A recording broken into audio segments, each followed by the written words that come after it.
বাসায় যাদের ছোট বেবি আছে তাদের তো জানাই আছে যে প্রত্যেক দিন তাদের চিকেন ফ্রাই হলে আর কিছুই লাগে না। তো মাঝে মধ্যেই যেহেতু আমার চিকেন ফ্রাই বাসায় বানানো হয়, আজকে ভাবলাম একটু ভিন্ন টাইপ করে হচ্ছে বাচ্চাকে বানিয়ে দিই। আজকে বানিয়েছিলাম হচ্ছে চিকেন পপকর্ন, আর খুবই ইজি, অল্প সময়েই কিন্তু তৈরি হয়ে যায়। জাস্ট কিছুক্ষণ ম্যারিনেটের জন্যই সময় লাগে, আর বাকি প্রসেসিং গুলো করতে একটুকুও সময় লাগে না। খুব দ্রুত সময়ে হচ্ছে চিকেন পপকর্নটা বানিয়ে দিতে পারেন আপনি আপনার বাচ্চাকে। শুধু বাচ্চারাই পছন্দ করবে এমনটা কিন্তু না, বাচ্চা বড়রা সবারই পছন্দ হবে আর খুব তৃপ্তি নিয়ে খাবে। তো এখানে হচ্ছে আমি মুরগির ব্রেস্ট পিস নিয়ে নিয়েছি একটা। এখানে হচ্ছে আমি 1 টেবিল চামচের মতো আদা রসুন বাটা দিয়ে দিয়েছি। এরপরে দিয়ে দিলাম হচ্ছে গোলমরিচ গুঁড়া হাফ চামচ থেকেও কম, হাফ চা চামচ থেকেও। এরপরে দিয়ে দিলাম হচ্ছে হাফ চা চামচ লবণ, আর লবণের পরিমাণটা একটু কমিয়েই দিবেন, কারণ হচ্ছে যে সসগুলো অ্যাড করবেন সেগুলোতে লবণ থাকবে। হাফ চা চামচ দিয়ে দিলাম হলুদের গুঁড়া, হাফ চা চামচ দিয়ে দিলাম মরিচের গুঁড়া, আর 1 চা চামচ দিয়ে দিলাম হচ্ছে রাঁধুনি মাংসের মশলার যে প্যাকেট থাকে ওইখান থেকে এক চা চামচের মতো মশলা দিয়ে দিয়েছি।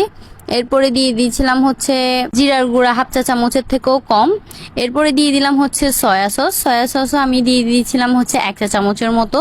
এবার আমি দিয়ে দিব হচ্ছে টমেটো কেচাপ, আর টমেটো কেচাপও আমি হচ্ছে আনুমানিক 1 টেবিল চামচের মতো দিয়েছি। এরপরে দিয়ে দিব হচ্ছে 1 স্লাইস লেবুর রস, আর আমি হচ্ছে লেবুর রসটা আনুমানিক 1 চা চামচের থেকে 1.5 চা চামচের মতো হবে দিয়ে দিছি। আর লেবু রসটা একটাই মাত্র দেওয়ার কারণ অনেকের হচ্ছে ফার্মের মুরগি থেকে একটা স্মেল পায়, তো এই লেবু রসটা দিলে স্মেলটাও পাবে না, আর খুব তাড়াতাড়ি হচ্ছে দ্রুত ম্যারিনেট হবে মাংসটা, মানে মাংসের গায়ে মশলাটা ঢুকবে আর কি।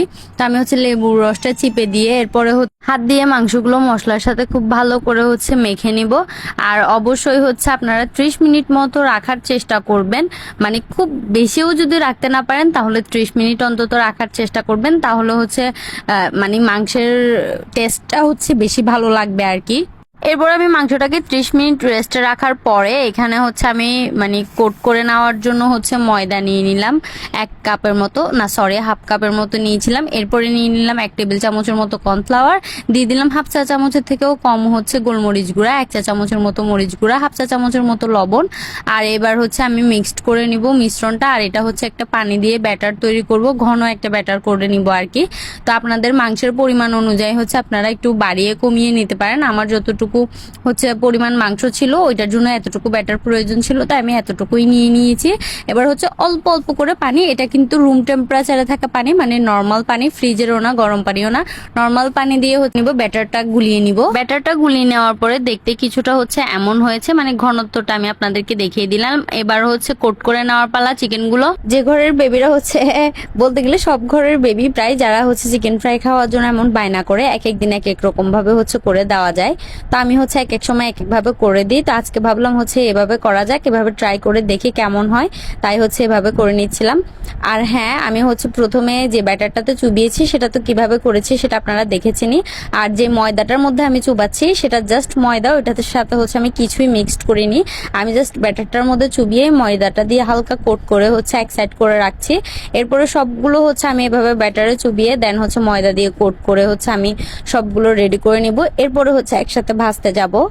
এই যে সবগুলো চিকেন পপকর্ন এখানে রেডি হয়ে গেছে। এবার জাস্ট হচ্ছে আমি 2-3 মিনিট অপেক্ষা করে এরপর হচ্ছে ভাজতে চলে যাব। এরপর চুলার আঁচটা মিডিয়াম টু হাই হিটে রেখে আমি হচ্ছে তেলটাকে গরম করে নিব। এরপর এক এক করে চিকেন পপকর্ন গুলো ছেড়ে দিব তেলের মধ্যে। আর হ্যাঁ, আমি চুলার আঁচটা কিন্তু এরপরে হালকা একটু ছোট করে দিয়েছিলাম, লাগলে এরপরে হচ্ছে বাড়িয়ে কমিয়ে নেওয়া যাবে, কিন্তু শুরুতেই হচ্ছে একদম বাড়িয়ে দিলে উপরের লেয়ারটা পুড়ে যাবে, কিন্তু ভেতরের চিকেনটা ভালো করে সেদ্ধ হবে না। তো এই তেলের মধ্যে যে কয়েক পিস চিকেন পপকর্ন এটাছে আমি হচ্ছে দিয়ে দিলাম। এরপরে হচ্ছে আমি কিছুক্ষণ অপেক্ষা করব এই পিঠটা ভেজে নেওয়ার জন্য। এরপর হচ্ছে 5-6 মিনিট পরে আমি হচ্ছে ভাজা হয়ে গেলে উল্টে দিব, অপর সাইডটাও হচ্ছে ভেজে নেওয়ার জন্য। একটা বেশ ভাজতে আমার মেবি হচ্ছে 15 থেকে 10 মিনিটের মতো লাগছে, এর বেশি লাগে নাই। আর হচ্ছে আমি যেহেতু চিকেনের পিসগুলো ছোট ছোট করে নিয়েছিলাম তাই অতটুকু টাইমও মানে প্রয়োজন হয় না আর কি ভেজে নিতে। তো আমি হচ্ছে উল্টে পাল্টে ভালো করে ভেজে নিচ্ছিলাম। এবার হচ্ছে তুলে নেওয়ার পালা। আর হ্যাঁ, চিকেন পপকর্ন গুলো যদিও হচ্ছে আমি আমার গেস্ট আসার পরেই বানিয়েছি, ওই আইডিয়াটা ওইভাবেই মাথায় আসছে, যেহেতু ছেলে প্রত্যেক দিনই বলে চিকেন ফ্রাই খাবো, তো ভাবলাম আর কি এক এক দিন এক এক ভাবে দেওয়ার ট্রাই করি। এখানে আমার চিকেন পপকর্ন গুলো ভেজে নেওয়া শেষ, এবার আমি আমার মেহমানদের জন্য নাস্তাগুলো সার্ভ করে দিয়েছি। এখানে ছিল মালাই রোল, আর ছিল হচ্ছে চিকেন পপকর্ন, আর হালকা পাতলা কিছু আয়োজন আর কি। তো এই তো আজকে ভিডিওটা এই পর্যন্তই রাখছি। আপনারা কিন্তু ভিডিও শেয়ার করেন না, অবশ্যই শেয়ার করে দিবেন। সবাই ভালো থাকবেন, সুস্থ থাকবেন, আল্লাহ হাফিজ।